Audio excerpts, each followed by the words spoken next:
The most common mistake beginners make when wanting to create more believable art or more realistic art is they think they need to add shadows and light.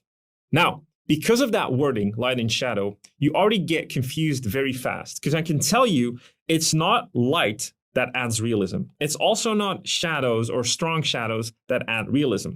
We can, to some degree, if we're really good at shadow mapping, but actually what really strong cast shadows or shadows do is that they exist because they come from one key light. That one key light makes it so that we have a strong shadow side. Now, you usually see this in much more dramatic movies because this has a very cinematic effect. We have a strong one key light and then we have nothing or maybe a little fill light.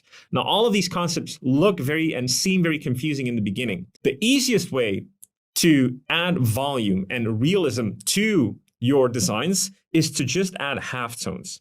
That means that you are more focused on just the ambient light and you're not really worried about light. You're only indicating form. That's why at Artwod we call it indicating form, because it's a much easier and quicker way to understanding how to add believability and render your characters or whatever you want to render. So that becomes much more of an exercise of how to indicate the form and how do I understand the planes and manipulations that are going on each part of the face or the figure or nature or animals. Doesn't really matter. You can render everything basically when you understand the concept of indicating form. Then you, of course, can add some nice light. You can add shadows if you want. You can punch it up. You can make it stylistic. You can go much more realistic as well. That kind of depends if you leave the line art in or not. You can really get very realistic with halftones. And this is where you start indicating volume. So it's a very common mistake beginners tend to make that you can quickly dissolve or resolve just by understanding that you want to indicate form.